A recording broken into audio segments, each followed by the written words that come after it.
नमस्कार मित्रांनो. मध्यरात्रीची वेळ विजयराव व मोहिनी मॅडम त्यांच्या बेडरूममध्ये झोपले होते. त्यांच्या आलिशान खूप मोठा बंगला होता.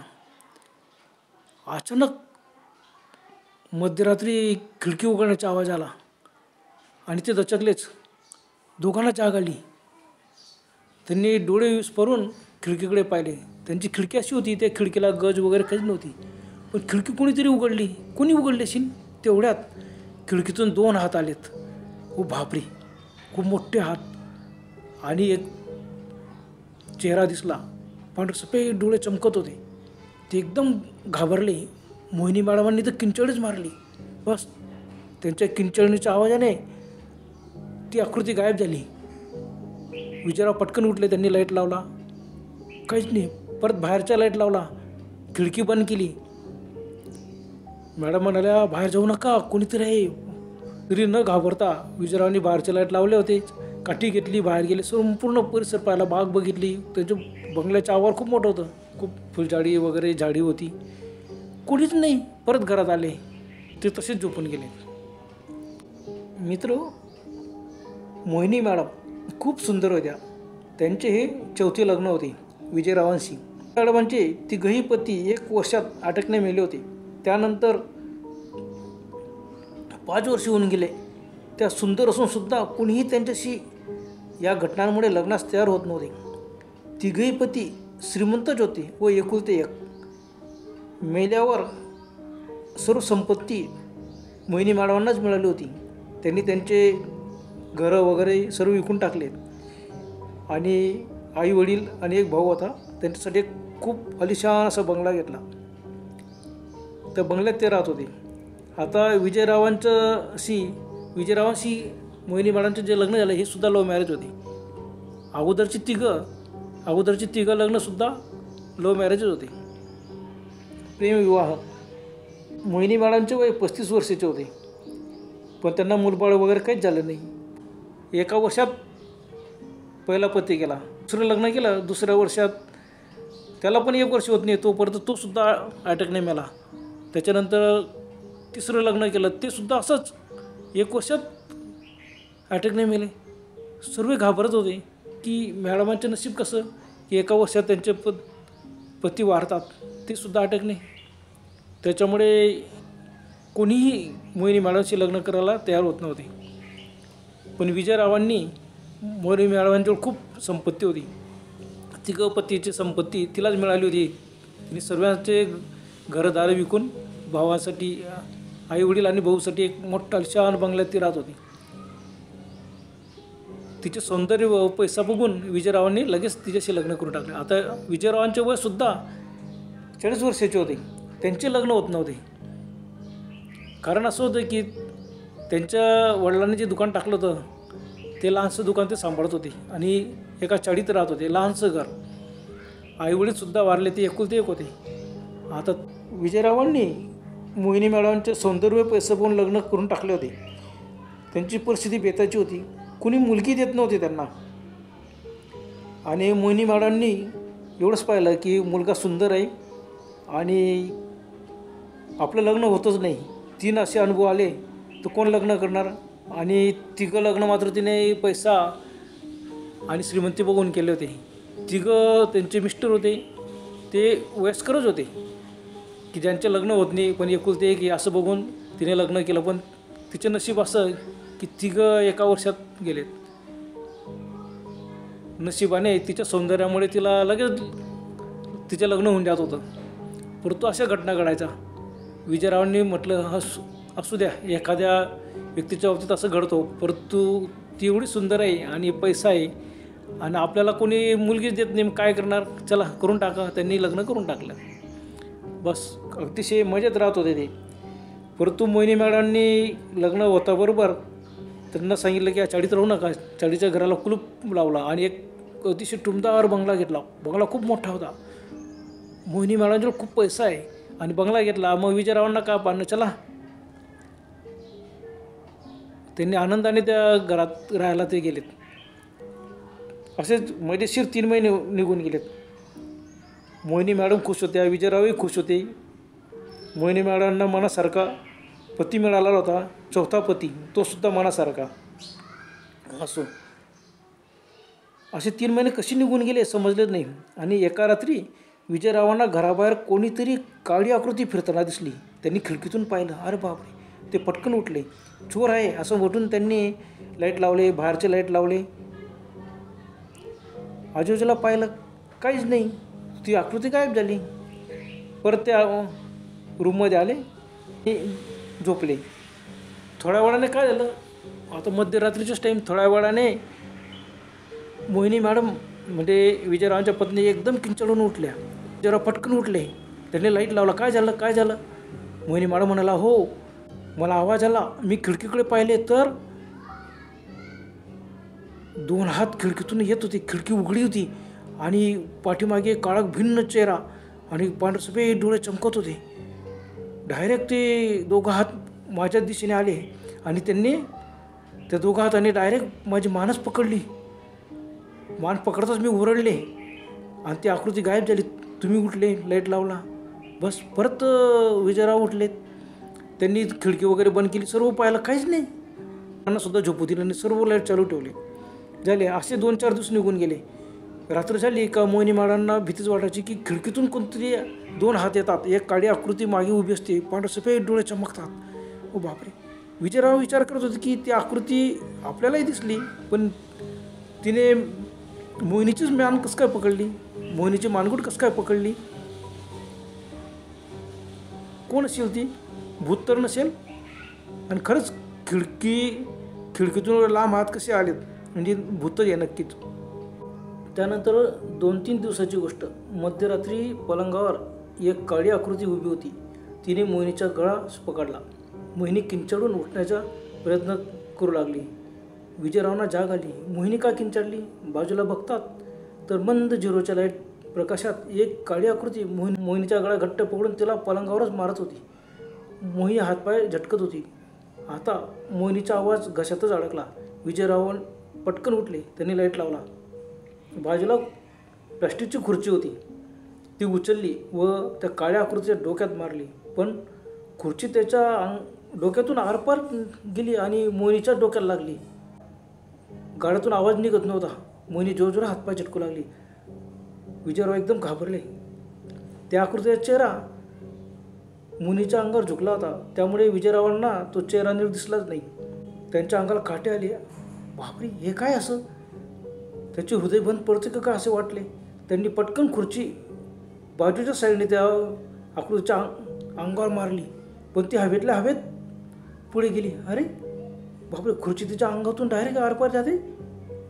बापरे, ते समजून गेले हे भूत आहे, काहीतरी भयानक दिसतोय, भूत वगैरे आहे का काय. बस त्यांच्या अंगाला थरकाप सुटला.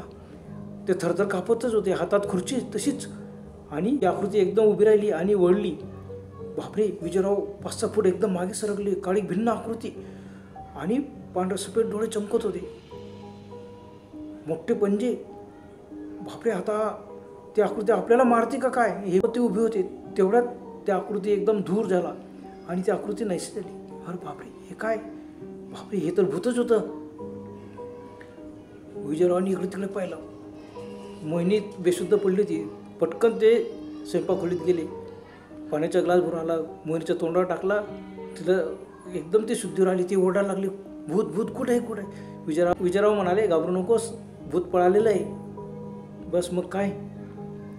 रात्रभर दोघांना झोप आली नाही. संपूर्ण घरामध्ये त्यांनी लाईट चालू ठेवली.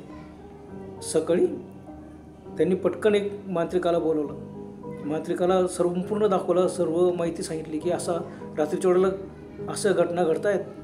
मांत्रिक म्हणाला, हो, एक भूत मोहिनीच्या मागे लागलेलं आहे, ते तिला मारल्याशिवाय राहणार नाही. पण आता काय 2-4 दिवस थांबा. आता अमावस्या येते, अमावस्याला मी पूजापाठ करतो आणि त्या भूताला पकडून बाटलीत पॅक करतो आणि आपण ती बाटली जमिनीत गाडून देऊ. झाला. आता 2-3 दिवस काढायचे होते. विजयराव नेहमीप्रमाणे सकाळी दुकानात जायचे, पण संध्याकाळी पटकन यायचे, रात्र व्हायच्या आत. असं एक दिवशी दुपारच्या वेळेला मोहिनी घरात एकटीच होती. ती TV पाहत होती. तेवढ्यात खिडकीचा आवाज झाला आणि खिडकीतून परत ते 2 हात आलेत आणि ती आकृती एकदम मध्ये आली. हो बापरे, विनिपरचे 1:30-2 वाजले असतील, पण तरी त्या आकृतीचा नीट चेहरा असा व्यवस्थित दिसतच नव्हता. फक्त काळी भिन्न आकृती आणि पांढरे डोळे चमकत आहेत. तिने मोहिनीच्या डायरेक्ट गळास पकडला आणि डायरेक्ट जमिनीवरच पाडलं. पण मोहिनी इतक्या जोरात किंचाळली की आजूबाजूच्या बंगल्यात ऐकू गेला. 5-6 लोक धावत आली. त्यांना आधी विजयरावांनी सांगितलंच होतं की ह्या घरात अशा घटना घडत आहेत. त्यामुळे पटकन 5-6 लोक धावत आले. बघतात तर ती काळी आकृतीच्या अंगावर बसून तिच्या गळा दाबत होती. मोहिनी हातपाय झटकत होती. ते एकदम ओरडले. हातात जी वस्तू सापडली ती वस्तू त्या अंगावर फेकून मारली. ती आकृती पटकन उठली आणि स्वयंपाकगृहात पळाली. यांना कोणी हे असं काळा काळा आकार कपडे घातलेले काय काय समजत नाही. 5-6 लोक त्याच्या मागे धावले, पण काय स्वयंपाकघरातून ती गायब. बापरे. त्यांनी मोहिनी मॅडमना उचललं, तोंडावर पाणी वगैरे मारलं. ते शुद्धीवर आल्यात. त्यांनी पटकन विजयरावांना फोन केला. विजयराव दुकान बंद करून धावत पडतच झाले. काय करावं समजत नव्हतं. बस 4-5 दिवस काढायचे होते अमावस्येपर्यंत. मग विजयराव कुठेच गेले नाही. रात्रभर त्यांना झोप लागायची नाही. तसेच ते रात्र जागून काढायचे. त्याच्या मदतीला 1-2 लोक आलेत, ते थांबायला लागलेत. आता हे काय हे भूत असं कसं का मागे लागलं. विजयरावांच्या डोक्यात चालत नव्हतं. बस त्या दिवशी मग अमावस्या होती. अमावस्येच्या दिवशी रात्री 8 वाजताच मांत्रिक त्याच्या 2 साथीदारांना घेऊन आला. बस पूजापाठ सुरू झाली. मोहिनी मॅडमांना एका रिंगणात बसवलं. पूजा चालू होती. आता 1 तास गेला असेल, 9-9:30 झाले आणि अचानक बाहेर आवाज यायला लागला. बापरे. विजयराव आणि मोहिनी मॅडम एकदम घाबरला. मांत्रिक म्हणाला, घाबरू नका, भूत येतोय. ओ बापरे. आणि मग एक दरवाज्यातूनच जी काळी आकृती आली, समोर आली आणि मांत्रिकाने तिच्या अंगावर विभूती फेकताच ती एक जागच्या जागी स्थिर झाली. मांत्रिकाने विचारलं, कोण आहेस तू? तू काहीच बोलायचे नाही. बस मांत्रिकाने परत मंत्र म्हणा सुरू केले. ते मांत्रिक आणि त्याचे 2 साथीदार मंत्र म्हणताच त्याचं रूपच बदललं. काळ्या आकृतीच्या पूर्ण एक माणसात रूपांतर झाला. बापरे.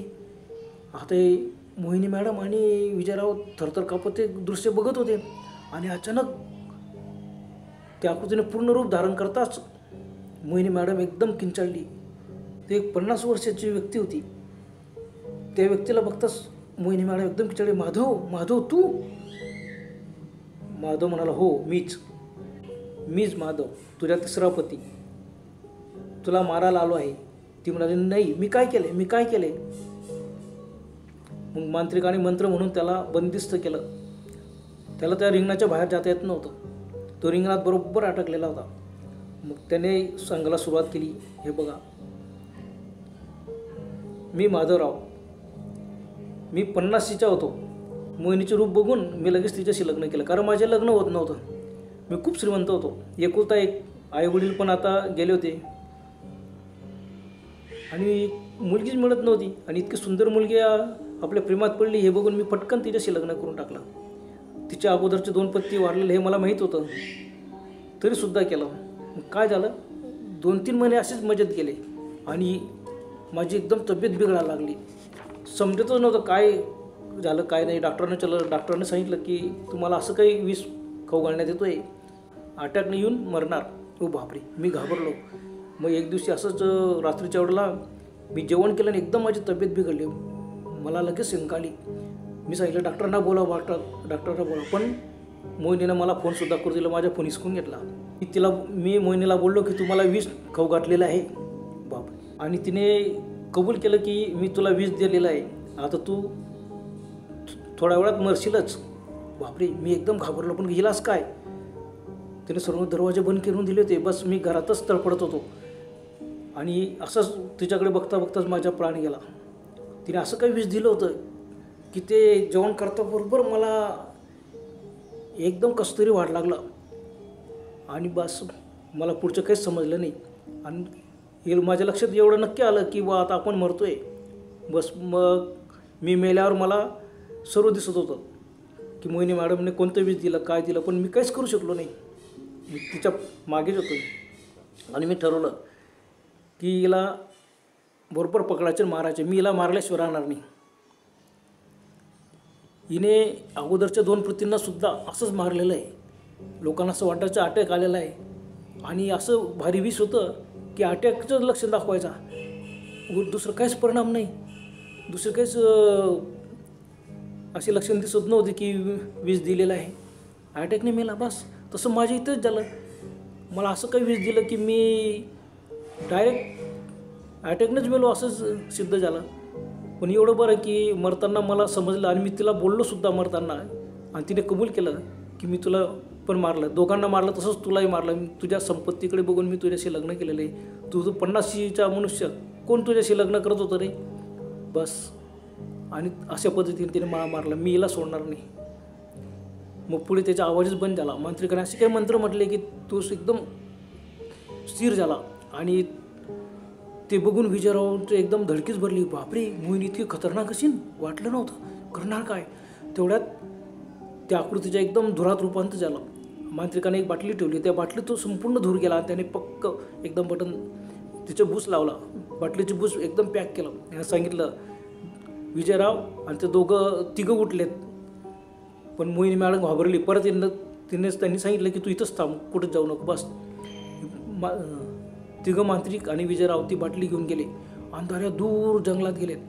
ठिकाणी गड्डा खोदून ती बाटली काढून दिली, पॅक केली आणि जे माती वगैरे दाबून दिली आणि लगेच वापस आले.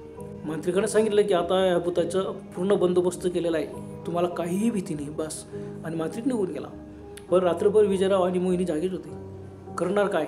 सकाळी उठल्यावर विजयरावांनी निर्णय घेतला, मी माझ्या चाळीत जातो राहायला, मला तुझ्यासोबत राहायचे नाही.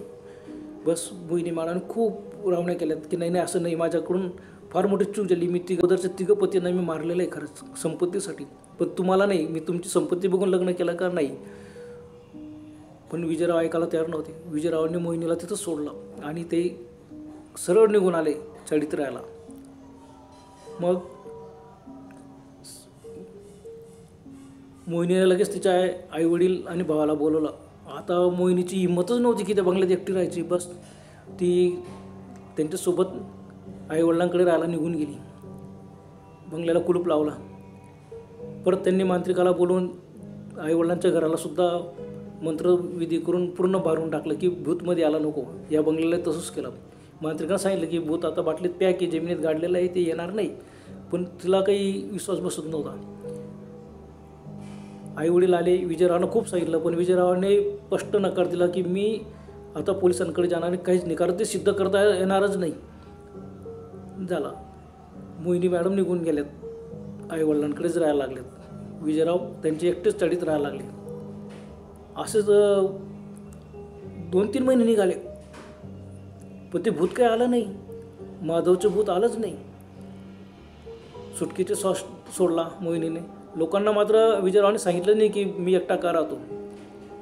आणि असं एक दिवशी रात्री, अमावस्येची रात्र होती, त्या दिवशी ती अगदी बिनधास्त होते. एका हॉलमध्येच आई वडील, भाऊ लहान होता त्याच्यामुळे ते एकाच हॉलमध्ये झोपले. मोहिनी झोपली होती. अचानक रात्रीच्या वेळेला आवाज आला दरवाजा उघडण्याचा. मोहिनीला जाग आली. बघते तो, बापरे, माधव कसं काय परत आला. कशाचं माधवचं भूत आलं आणि त्याने डायरेक्ट मोहिनीला पकडलं. मोहिनी किंचाळली. तिच्या किंचाळणीचा आवाज येताच आई वडील आणि भाऊ उठले. बघतात तर मोहिनीला फरफडत तो बाहेर घेऊन गेला आणि बागेत नेलं. हे तिघं धावलेत आणि ते ओरडायला लागले, माधव सोड. पण कशाचं माधव सोडतो. माधवने तिच्या मानगुटेच पकडली आणि उंच हवेत धरला. बस. ते हातपाय झटकत होती. हे डोळीसपर्यंत तिघंजण पाहत होते घामेघूम. तिघांनी इतकं घशातून आवाज निघत नव्हता. तर तसे परिस्थिती मोठमोठ्याने कसं तरी आवाज काढून ओरडत होते, माधव सोड.